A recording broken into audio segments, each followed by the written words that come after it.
ታዲያ በሰላማዊ መንገድ ፍቅሬ ትነግርሽ አልገባም ካለሽ ምን ያርግሽ ንገሪ። አይ አንተ ማታፈቅረኝ። ተይ ተይ ተይ አፈቅርሻለሁ እንጂ እኔ ቆንጆ እኮ ካፈቀርከኝ ከእናትህ ልቀቀኝ ሮቤል በእናትህ። አይዞሽ አንድ ጊዜ ብቻ ጨከን አይበልብሽ። ከዛ በኋላ አንቺም ለእኔ ፍቅር ይኖርሻል።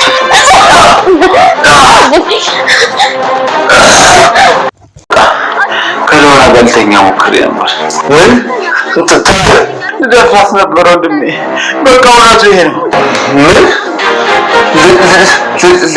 ልደፍራት ነበር?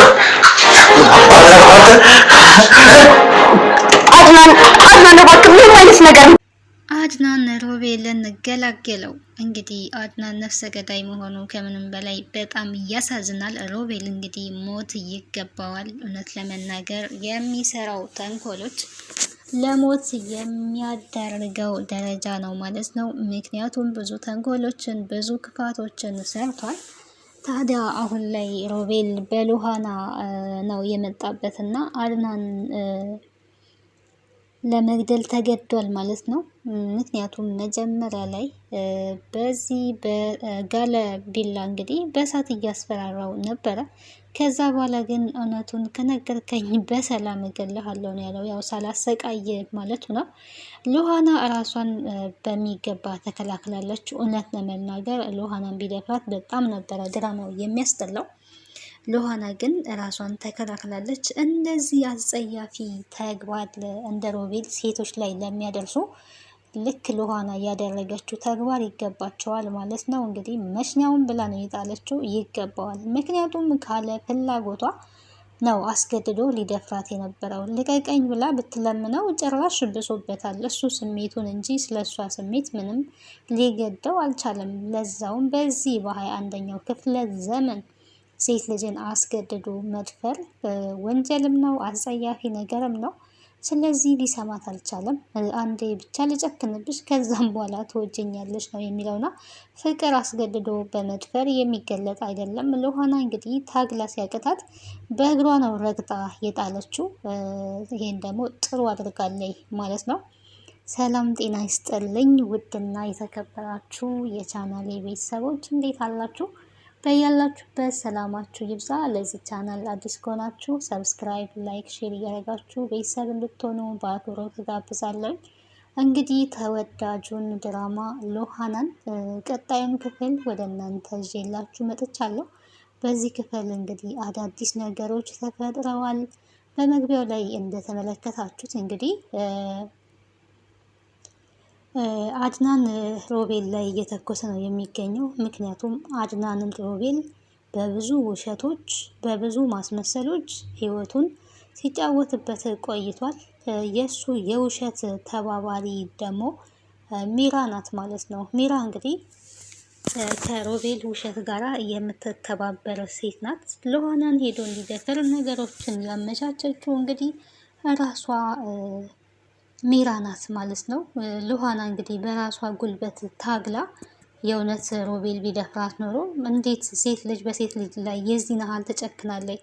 መቼስ እንደው ሉሃና እና ሚራ ባይዋደዱም በሴት ልጅ ላይ ጨክኖ ግን ካለ ፍላጎቷ ሴት ልጅ ትደፈር፣ ለዛውም በማትወደው ሰው የመደፈር ጥቃት እንዲደርስባት ማበረታታት፣ ይሄ ከሰብአዊነት መጉደል ነው ማለት ነው። ከሰብአዊነት መጉደል ነው። ሚራ ያደረገችው ነገር ዋጋ ሊያስከፍላት ይገባል። ነገር ግን ሚራ ሮቤልን ጨርሶ ከመጣ ወደ እኔም ስለሚመጣ እኔ መሄድ አለብኝ በማለት እንግዲህ ሻንጣዋን ሰብስባ ተነስታለች፣ ሄዳለች ማለት ነው። ከቤት ወጥታለች። እንግዲህ ወዴት እንደምትሄድ ባይታወቅም ሁለቱም ምናልባት ከተረፉ ለራስሽ አድርጊያቸው፣ ጎመን በጤና እኔ መሞት አልፈልግም ስኖር ነው ማሰብ የምችለው ነበረ ስትላት የነበረው። ሉሃና ያው እየመከረቻት ነበረ። በዚህ ሰዓት አንቺ ስለ ራስሽ ታስቢያለሽ ወይ? እዚህ ውስጥ ሆነው ስለሚጋደሉ ወንድማማቾች እንዴት አታስቢም ነው እያለቻት የነበረው። በዚህ ሰዓት እኔ ስለ ሰው ማሰብ አልችልም፣ ራሴን ማዳን አለብኝ።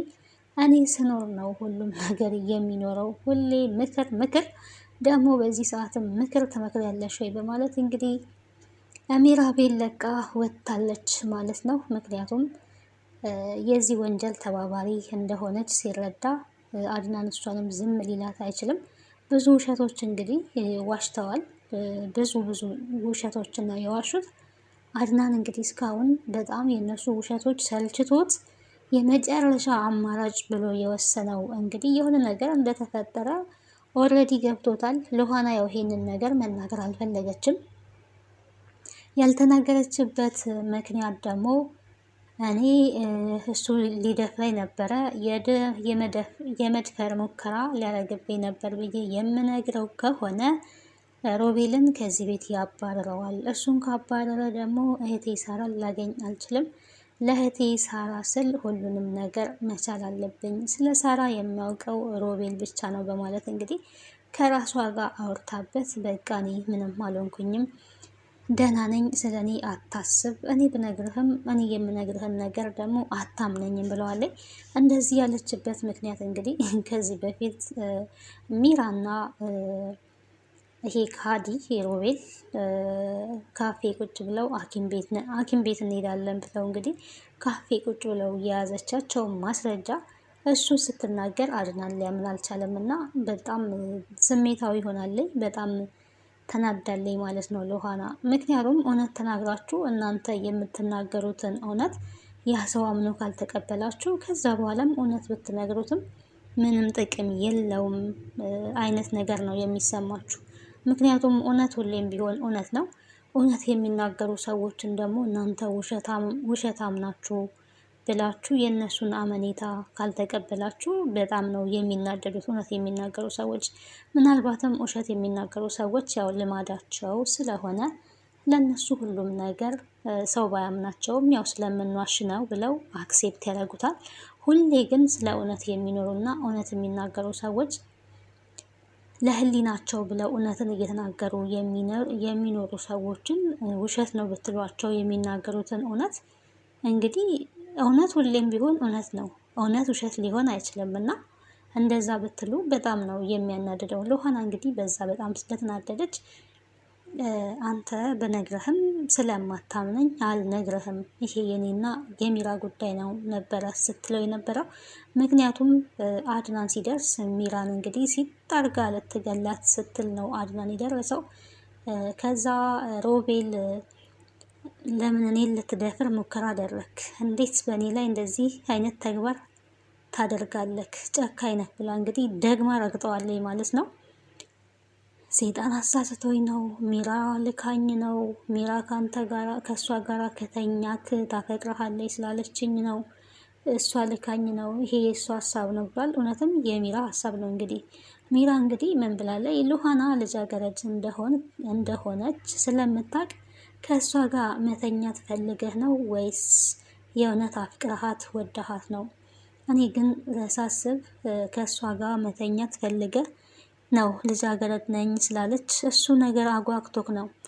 ያ ከሆነ እኔ አመቻችልሃለሁ የምትፈልግ ከሆነ ብላው ነው እንግዲህ ይሄንን ከተናገረችበት ሰዓት ጀምሮ በሚራ ሀሳብ ላይ ማሰብ ጀምሯል ማለት ነው።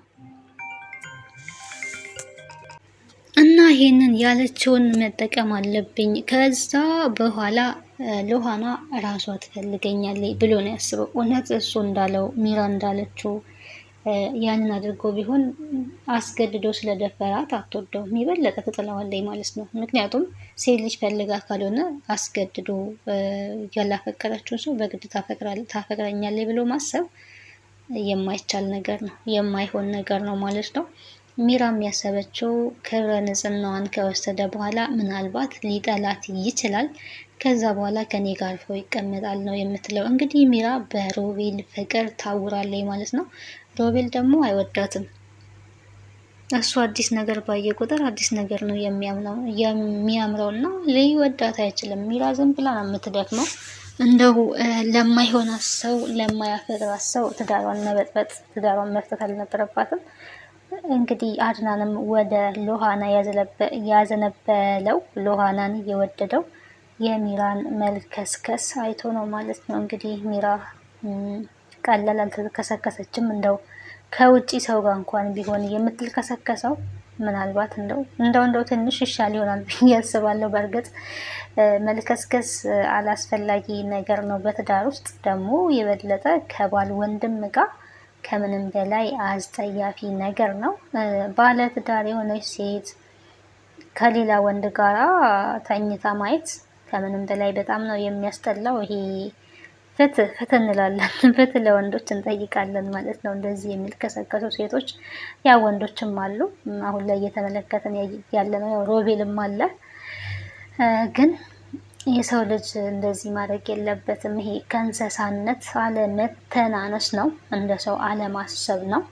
ታዲያ አድናን ባይደርስ ኖሮ ሚራን እንግዲህ ሲጥ ነበር አድርጋ ያዘቻት። ሚራ እንደው አለመማሯ ራሱ እኮ በጣም ነው የሚገርመው። እንደዛ ሚጥሚጣ ከሰልማን ደጃ ላይ አድርጋ አጥናት እንደዛ ለመሞት አፋፍ ላይ ደርሳ የተመለሰች ሴትዮ አሁንም ደግሞ ሎሃናን ለማሰቃየት አርፋ አትቀመጥም ማለት ነው። ሎሃና በነገራችን ላይ ብልህ ናት። ከዚህ በኋላ አርፋ ትቀመጣለች ብላ ነበረ እንደዛ ስታጥናት የነበረው። ሚራ ያው መቼም አርፋ አትቀመጥም። ሁሌም ተንኮል እንዳሰበች ነው። ተንኮሎቿ ግን አይሳኩም። ሮቤል እንግዲህ አሁን ላይ ከዛ ሲወጣ ታሞ ስለወጣ አንተ ወንድ ነህ ወይ አንተ ወንድ አሰዳቢ እያለችው ትገኛለች። እንዴት እሷ ናት ወንድ ወይስ አንተ ነህ ወንድ እያለችው ነው የምትገኘው። ሎሃና ይሄንን ሚስጥር ያው ባትናገርም በራሱ መንገድ እንግዲህ አድናን ደርሶበታል።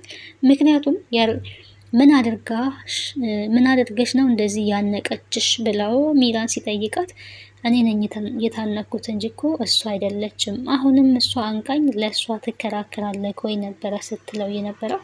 ሎሃና ያለ ምክንያት አንድም ነገር አታደርግም። የሆነ ምክንያት ይኖራታል። እዚህ ቤት የሆነ ነገር ተፈጥሯል። ምን ብለሻት ነው? ምን አድርገሻት ነው ብሎ ቢጠይቃት የማውቀው ነገር የለም። በቃ ተናደደች፣ መታነቀችኝ፣ ከዛ ተቀያየረች ነበረ ስትለው የነበረው።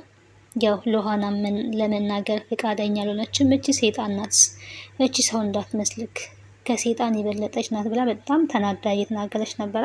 እውነትም አድናን እንግዲህ ሎሃና የሆነ ነገር እንደሆነች ተረድቷል በውስጡ። ሮቤል ጋም እንግዲህ ሄዶ ሲያይ ሮቤል እንግዲህ በፊቱ ሁላ ተቀያይሯል። የሆነ ነገር እንደተፈጠረ የበለጠ በደንብ አጣርቷል ማለት ነው። ምን አድርጋችኋት ነው ሎሃናን? እዚህ ቤት የሆነ ነገር ተፈጥሯል፣ ማን ነው የመታት ብሎ ቢጠይቀው እንግዲህ ያው ሮቤል እንደምናውቀው ሁሌ መካድ ነው። ስለተፈጠረው ነገር እኔ ምንም የማውቀው ነገር የለም፣ አሁን አሞኛል ልተኛ ነበረ ሲል የነበረው። ታዲያ ቆልፎበት ሄዶ ሎሃናንም ቢጠይቃት ያው ሎሃና ለመናገር ፍቃደኛ አልሆነችም። የሆነ ሰዓት ላይ ግን ስሜታዊ በቃ የሆነ ሆድ ብሷት እያለቀሰች ነበረ። አሁን ምንም ልነግርህ አልችልም፣ ብቻ እንደምትወደኝ ንገረኝ ነበረ ስትለው ነበረው። እሱም ማፈቅርሻለሁ እሷም ማፈቅርሃለሁ ተባብለው እንግዲህ ፍቅራቸውን ተገላልጠው ሎሃና እና አድናን ተቃቅፎ ነበረ። በዚህ ጊዜ እንግዲህ ሚራ እየተመለከተች ነበረ። ወይ ጉድ ነገረችው ማለት ነው በማለት በጣም ፈርታ ነበር። እንግዲህ ሚራ ነግረው ነው የሚሆነው፣ በቃ እዚህ ቤት ጉድ ተፈጠረ ነበር ስትል የነበረው። ታዲያ አድናን ይሄንን ሁሉ ሲያደርግ ሮቤል ላይ በር ቆልፎበት ነበር ይሄንን ሁሉ ያደረገው ማለት ነው። በስተመጨረሻም እንግዲህ እንደዚህ አድርጎ ገላግሎታል ማለት ነው። ቀጣዩ እንግዲህ ምን ሊሆን ይችላል የሚለውን ነገር አብረን ማየት እናያለን ማለት ነው። ሮቤል ያው ከሞተ ለአድናንም ነው ጦስ የሚሆነው። አንዳንድ ሰዎች እንግዲህ የራሳቸውንም ሕይወት አበላሽተው የሰውንም ሕይወት ያበላሻሉ። አድናን በሰላም መኖር አይችልም መቼም ሰውን ገሎና ለዛውም ወንድሙን። ከእንደዚህ አይነት አስመሳይ ሰዎች ፈጣሪ ጠብቀን። ስለነበረን ቆይታ አመሰግናለሁኝ። ባይ ባይ።